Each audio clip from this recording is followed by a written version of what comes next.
Hello नमस्कार।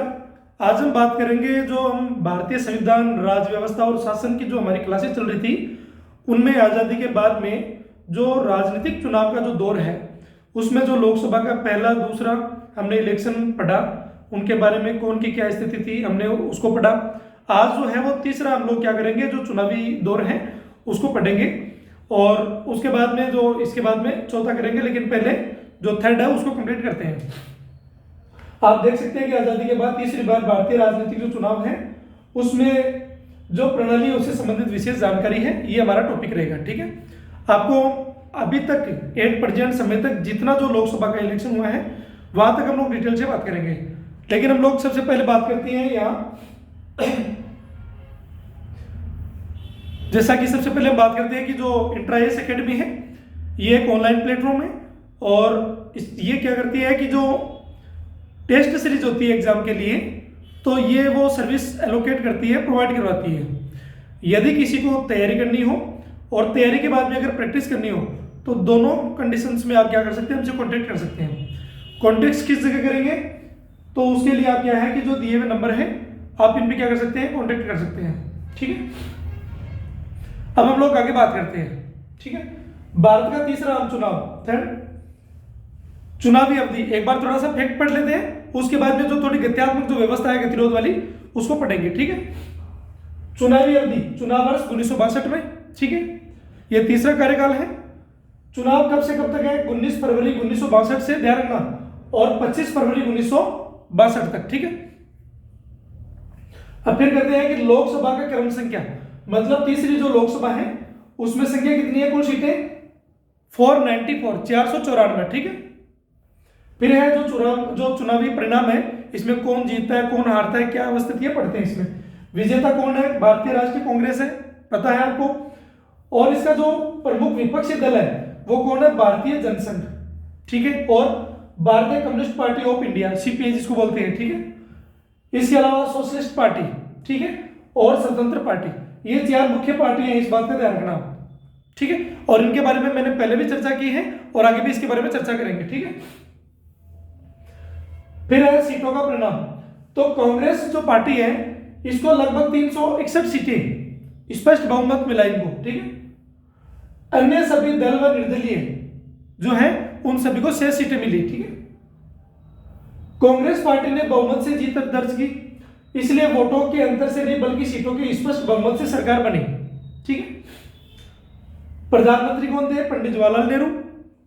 कार्यकाल इनका तीसरी बार 17 अप्रैल 1962 से 27 मई 1964 तक का कार्यकाल रहा। ठीक है, किस पार्टी से, भारतीय राष्ट्रीय कांग्रेस से। चुनाव स्थिति क्या है, ये चुनाव जीतकर प्रधानमंत्री बने थर्ड टाइम। ठीक है, और पहला और दूसरा देखना है तो आप जो पिछले वीडियो उसमें जाके देख सकते हैं। राष्ट्रपति, प्रेसिडेंट की बात करते हैं कि राष्ट्रपति कौन थे, डॉक्टर सर्वपल्ली राधाकृष्णन। कार्यकाल 13 मई 1962 से 13 मई 1967 तक, ध्यान रखना भाई। ठीक है, उपराष्ट्रपति, vice president doctor Zakir Hussain. ठीक है, कार्यकाल क्या है, 13 मई 1962 से 13 मई 1967। ठीक है, फिर बाद में लोकसभा से जुड़े कुछ पद उनकी बात करते हैं। लोकसभा अध्यक्ष कौन थे, सरदार हुकुम सिंह। ठीक है, कार्यकाल कब तक है इनका, 1962 से 1967, 5 साल का जो है।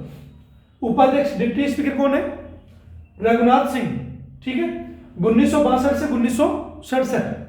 प्रोटेम स्पीकर कौन है, मौलाना अबुल कलाम आजाद, इस बात का ध्यान रखना भाई। ठीक है, थर्ड टाइम जो है प्रोटेम स्पीकर कौन बने, मौलाना अबुल कलाम आजाद। इनको शपथ कौन दिलाता है, क्या प्रक्रिया, वो मैंने पिछली वीडियो में बता रखी है, आप जाके देख सकते हैं। भूमिका क्या, नई लोकसभा के गठन पर अस्थायी अध्यक्ष के तौर पे क्या करते हैं, शपथ दिलाते हैं। किनको, जो मंत्री है, जो संसद के सदस्य है उनको। ठीक है, और लोकसभा का अध्यक्ष और उपाध्यक्ष जो है वो दोबारा रिपीट शपथ नहीं लेता है, वो पार्लियामेंट के मेंबर के तौर पर शपथ लेता है। ठीक है, और प्रोटेम स्पीकर, इसको शपथ कौन दिलाता है, इसको राष्ट्रपति दिलाता है। ठीक है, और जो लोकसभा का अध्यक्ष है उसका निर्वाचन का तिथि कौन तय करता है, तो राष्ट्रपति करता है, और उपाध्यक्ष का कौन तय करता है, तो लोकसभा का अध्यक्ष करता है। ठीक है, फिर है अगर ये पार्लियामेंट के सदस्य नहीं होते, लोकसभा के अध्यक्ष उपाध्यक्ष, अगर ये सदस्य नहीं होंगे तो इस बात का ध्यान रखना कि ये प्रोटेम स्पीकर भी नहीं बन पाएंगे। ठीक है। राज्यसभा से जुड़े कुछ मामले, राज्यसभा के सभापति कौन थे? डॉक्टर सर्वपल्ली राधाकृष्णन। ठीक है, क्योंकि जो उपराष्ट्रपति होता है वो राज्यसभा का सभापति भी होता है। ठीक है। फिर है उपसभापति कौन है? तो ये डॉक्टर जाकिर हुसैन। यदि संयुक्त बैठक होती है और उसमें जो पहली अध्यक्षता करता है वो जो लोकसभा का अध्यक्ष करता है, दूसरी बार में उपाध्यक्ष करता है, अगर वो दोनों नहीं होते तब इस बात का ध्यान रखना कि जो राज्यसभा का उपसभापति है वो क्या करता है? अध्यक्षता करता है संयुक्त राष्ट्र जो संयुक्त बैठक है उसकी। ठीक है, जॉइंट सेशन की। फिर है विपक्ष के नेता। ठीक है, लीडर ऑफ ऑपोजिशन। तीसरी लोकसभा में आधिकारिक नेता विपक्ष नहीं था, ध्यान रखना भाई, पहले में, दूसरे में, तीसरे में नहीं था। लेकिन जो अपोजिशन में जो लीड करने वाली जो पार्टी है उनका नेता कौन था ये पूछ सकता है, लेकिन ऑफिशियली नहीं था। ठीक है, कारण क्या है? किसी भी विपक्षी दल को 10% सीटें नहीं मिली, इसका मतलब 10% सीटों का आधार है। यह पद आधिकारिक रूप से 1969 से मान्यता प्राप्त हुई। अब एक बार देख लेते हैं तीसरी लोकसभा में चुनाव जो है वो क्या स्थिति है। 1962 में कुल सीटें 494, बहुमत के लिए 248 से ही है। ठीक है, किसको कितनी सीटें मिली? कांग्रेस को मिली 361 सीटें, 44.72% वोट। फिर है सीपीआई 29 सीटें मिली, 9.94% वोट। स्वतंत्र पार्टी 18 सीटें मिली, 7.89। और फिर है जनसंघ, तो 14 सीटें मिली जनसंघ को और 6.44% वोट पड़े। और प्रजा सोशलिस्ट पार्टी, इनको क्या है 12 सीटें मिली और 6.81 जो है वो सीटें मिली इनको। ठीक है, इतना परसेंट वोट मिला। ठीक है। तीसरा हम चुनाव बात करते हैं। 1962 में पहली बार हर संसदीय सीट से चुने गए सिर्फ एक सांसद, क्योंकि इससे पहले वाले में क्या चल रहा था कि एक सीट से 2 लोग भी चुनते थे, मतलब 2 पार्लियामेंट के मेंबर चुनते थे। कैसे? एक SC/ST समुदाय से था और एक जनरल कैंडिडेट से था। इस हिसाब से वो 2 जो सीट है, मतलब एक सीट के ऊपर 2 कैंडिडेट चुनते थे। ठीक है, इसलिए सीटों से ज्यादा मेंबर हुआ करते थे। क्लियर? अब है कि तीसरे आम चुनाव में 1962 में पहली बार हर संसदीय सीट से चुने गए सिर्फ एक सांसद। इसका मतलब तीसरे में बनता है, पहला क्वेश्चन तो यही बनता है। ठीक है। फिर है तीसरे आम चुनाव में देश की चुनाव प्रक्रिया में एक बड़ा बदलाव देखने को मिला। अब हर सीट पर एक सांसद चुना जाता था। यह चुनाव पंडित जवाहरलाल नेहरू का आखिरी चुनाव भी था, क्योंकि जो इंडो चाइना जो वॉर था ये हुआ भारत और जो चाइना के बीच में, और इस स्थिति से बाद में फिर उनको काफी सदमा लगा। बाद में जो स्थिति खराब हुई और उनके बाद में उनकी डेथ हो गई, पढ़ते आगे। ठीक है। 1962 का तीसरा आम चुनाव कई मामलों में पिछले 2 आम चुनाव में अलग था। पहली बार में जो पहले 51-52 से 57 था, 57 से 62 और 62 से अभी जो 67 की बात चल रही है। ठीक है। तीसरे आम चुनाव में पहली बार हर संसदीय क्षेत्र से सिर्फ एक सांसद चुना गया, पहले 2 भी चुन सकते थे। यह सिलसिला अभी जारी है। इससे पहले के दोनों आम चुनाव में कुछ संसदीय क्षेत्र ऐसे थे जहां से 2 प्रतिनिधि चुने जाते थे, सभी पे नहीं, कुछ क्षेत्र थे। ध्यान रखना इस बात का भी। एक सामान्य वर्ग से और एक SC/ST समुदाय से। वो बोल सकता है कि सभी पे चुने जाते थे, सभी पे नहीं, फिर तो सीटों का डबल लोग हो जाते थे। ठीक। तीसरा आम चुनाव पंडित जवाहरलाल नेहरू का आखिरी चुनाव भी रहा। ठीक है। इस चुनाव में सी राजगोपालाचारी, ये इंपॉर्टेंट है, सी राजगोपालाचारी की स्वतंत्र पार्टी ने, तो सी राजगोपालाचारी का संबंध किसे है? स्वतंत्र पार्टी से। इनकी छाप छोड़ी और देश की पहली मुक्त बाजार समर्थक पार्टी बनी, और दक्षिण में पहली बार DMK की दमक भी दिखी। ठीक है, जोर शोर चला। और 1955 में 1955 में कांग्रेस कार्यकारिणी में एंट्री के बाद तीसरे आम चुनाव तक इंदिरा गांधी राजनीति में स्थापित हो चुकी थी और कांग्रेस से उनका प्रभाव बढ़ चुका था। इंदिरा गांधी को नेहरू के राजनीतिक उत्तराधिकारी के तौर पर देखा जाने लगा। ठीक है। चुनाव कार्यक्रम और प्रक्रिया पिछले दोनों आम चुनाव की तरह इस बार भी चुनाव प्रक्रिया लंबी रही, और वोटिंग जो प्रक्रिया वो 16 फरवरी से 6 जून तक चली। इस बात का ध्यान रखना भाई। ठीक है। तीसरे में और 2 संसदीय क्षेत्रों को 1961 में एक कानून बनाकर क्या किया गया, खत्म किया गया। मतलब एक सीट से एक ही आदमी चुनाव लड़ सकते हैं, 2 नहीं लड़ सकते। ठीक है। फिर बाद में मतलब एक सीट पे 2 कैंडिडेट खड़े नहीं होंगे, ऐसा है। ठीक है। लिहाजा 494 संसदीय सीटों से इतने ही प्रतिनिधि संसद के निम्न सदन के लिए चुने गए, और कुल 21.8 करोड़ वोटरों में से ध्यान रखना 55.4% वोटों ने अपने मताधिकार का इस्तेमाल किया। चुनाव परिणाम क्या रहा? पंडित जवाहरलाल नेहरू की अगुवाई में कांग्रेस तीसरी बार केंद्र में सरकार बनी और कुल 494 सीटों में से 361 पर कब्जा कर लिया और जीत हासिल की। हैट्रिक भी बनाई उन्होंने तीसरी बार। इस बार उसका वोट शेयर 44.72% रहा और दूसरे नंबर पर रही सीपीआई भी मजबूत हुई। दूसरे नंबर पर कौन थी? CPI, communist party of India. और उनके सीटों का आंकड़ा इस बार 29 तक पहुंच गया, जैसा कि हमने उस सीट में पढ़ा, और 9.94% सीट जो वोट उनको मिले। सी राजगोपालाचारी की मुक्त बाजार समर्थक जो है स्वतंत्र पार्टी ने भी चुनाव में अपनी छाप छोड़ी। अगर वो कभी पर्सनालिटी का नाम लेके देखते हैं और विचारधारा को अटैचमेंट कर लेते हैं, कौन व्यक्ति किस विचारधारा से, अगर आपको ये माइंड में रहेगा तो जब क्वेश्चंस के अंदर आएगा तो वो बोलेगा कि अगर मान लो कि कोई केंद्रीकरण की तरफ है, कोई डिसेंट्रलाइजेशन की तरफ है, समझ रहे हो, कोई कम्युनिस्ट पार्टी को फॉलो करता है, तो किस आधार पर, कोई मुक्त बाजार व्यवस्था चाहता है, क्या है वो आधार, तो किस पर्सनालिटी का आधार क्या है, बेसिक्स क्या है, और उसका आइडियोलॉजी किस चीज को लेकर है, तो आप वो देखोगे तो क्वेश्चन सोल्व निकल जाएगा। ठीक है। मुक्त बाजार समर्थक जो स्वतंत्र पार्टी ने चुनाव में अपनी छाप छोड़ी और 7.89% वोट शेयर के साथ 18 सीटों पर कब्जा किया। भारतीय जनसंघ जो मौजूदा बीजेपी का पूर्ववर्ती है, ठीक है, 14 और प्रजा सोशलिस्ट पार्टी को 12 सीटें मिली। ठीक है, भारतीय जनसंघ को 14 और प्रजा सोशलिस्ट पार्टी को 12 सीटें।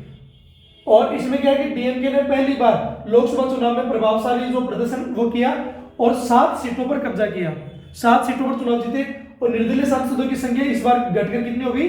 20 रह गई। और वो क्या पूछ सकता है कि निर्दलीय जो सांसद है उनकी संख्या पहले से बढ़कर ज्यादा हो गई, ये उल्टा पुल्टा कर सकता है, ध्यान रखना। तो आपको ध्यान रखना है इस चीज का। कुछ जैसे राजनीतिक दल है, दूसरा फिर बाद में जो चुनाव का दौर है, थर्ड जैसे लोकसभा चुनाव है, तो इसमें किस पार्टी का क्या दौर है और कौन सा की पॉइंट है जो उसमें अलग बना सकता है, क्वेश्चन बना सकता है। ठीक है। तमिलनाडु में बड़ी तादाद के तौर पर उभरी डीएमके। तो दूसरे आम चुनाव तक लोकसभा और सभी राज्यों की विधानसभाओं के चुनाव एक साथ हुए, लेकिन तीसरे आम चुनाव में यह परंपरा टूट गई। ठीक है। केरल और ओडिशा विधानसभा के लिए क्रमशः 1960 और 1961 में मध्यावधि चुनाव हो चुके थे। देखो क्या कह रहा है कि दूसरे आम चुनाव तक लोकसभा और राज्यसभा सभी राज्यों की विधानसभाओं के जो चुनाव है वो एक साथ हुआ करते थे। ध्यान रखना, जो आज चल रहा है ना कि एक टाइम में सभी जो इलेक्शन है वो करवा लिए जाए। ठीक है, वन टाइम वन इलेक्शन की बात है वो। ठीक है, तो पहले और दूसरे में था और तीसरे के अंदर क्या हुआ, ये जो परंपरा थी वो टूट गई। ये भी पूछ सकता है यहां से।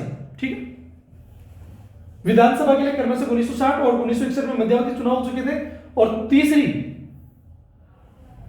तीसरे आम चुनाव के दौरान तत्कालीन जो मद्रास प्रांत है, अब जिसको तमिलनाडु कहा जाता है, में डीएमके के रूप में एक नई ताकत का जो जन्म हुआ। पार्टी ने 7 लोकसभा सीटों पर क्या किए, जीत हासिल की। और वही विधानसभा चुनाव में राज्य की कुल 143 सीटों में से 50 सीटों पर जीत की। और उन्होंने जो जीत का परचम वो ले रहा है, डीएमके का उदय इतनी तेजी से हुआ कि 1967 के अगले विधानसभा चुनाव में वह उस प्रांत की सत्ता पर कब्जा होने पर भी कामयाब हो गई। नेहरू का आखिरी चुनाव। ठीक है, 1962 का जो चुनाव है वो पंडित जवाहरलाल नेहरू का आखिरी चुनाव था। इसमें उन्होंने यूपी की, ध्यान रखना, 1962 का आम चुनाव जो थर्ड टाइम था, जवाहरलाल नेहरू का आखिरी चुनाव था। और उन्होंने यूपी की फूलपुर सीट से जीत हासिल की और हैट्रिक लगाई। और नेहरू ने अपने जो निकटतम प्रतिद्वंदी है उसे 33% से ज्यादा वोट हासिल किए। वो लग सकता है कि आधे से अधिक वोट ज्यादा किए। तो आप इन शब्दावलियों को पकड़ना जो वो घुमाता है स्टेटमेंट के अंदर, कहतन और कारण भी पूछ लेता है। चुनाव बाद नेहरू एक बार फिर प्रधानमंत्री बने, लेकिन बाद में उसी साल भारत चीन युद्ध ने ऐसा सदमा लगा कि 2 साल बाद में मई 1964 में उनका देहांत हो गया। और इस हिसाब से हमारा जो है ये तीसरा दौर है वो खत्म हो गया। चौथे वाला थोड़ा सा बड़ा है लेकिन कोई दिक्कत नहीं, उसमें बहुत इंटरेस्टिंग है और आपको भारत की राजनीतिक जो व्यवस्था उसके बारे में पता चलेगा। हम इतिहास भी ले रहे हैं, राजनीतिक व्यवस्था भी चल रही है, आर्टिकल भी चल रहे हैं। अब जो नया टॉपिक आएगा उसके अंदर एक तो जो 4th लोकसभा वाला होगा और उसके बाद में जो राष्ट्रपति है, तो राष्ट्रपति के अंदर का उसकी सत्ता, उसके प्राधिकार, इसके अलावा उनकी शक्तियां, इसके अलावा उनके जो उनकी शपथ है, वेतन है, इसके अलावा योग्यता है, कौन अपॉइंटमेंट करता है, क्या पावर है, क्या विवेकाधिकार है, और उतने कितने किन किन राष्ट्रपति ने कौन कौन से कानून जो संविधान संशोधन उसमें भागीदारी हासिल की, कौन सा कानून लेकर आए, है ना, किसके खिलाफ। अब महाभियोग तो हुआ नहीं, लेकिन अगर कुछ चर्चा भी हुई तो उसकी बात है। फिर बाद में 20 क्वेश्चन है जिसके अंदर 10 क्वेश्चन नॉर्मल है, 5 क्वेश्चन कथन कारण वाले हैं और 5 क्वेश्चन बाद में विकल्पों वाले हैं। तो उस हिसाब से 20 के लगभग क्वेश्चन और मिलेंगे आपको, और विद जो एनालिसिस है उसके साथ में मिलेंगे राष्ट्रपति वाला। तो उसे बियॉन्ड बाद में क्वेश्चन नहीं जाएगा। फिर करंट अपडेट में कुछ चीजें होगी तो वो और डाल देंगे। ठीक है, और कॉन्सेप्ट है वो आप राष्ट्रपति के जो आर्टिकल्स बताए वहां जाके आप पढ़ सकते हैं। ठीक है, और हम समय समय पर और इसकी चर्चा कर लेंगे। ठीक है, थैंक यू।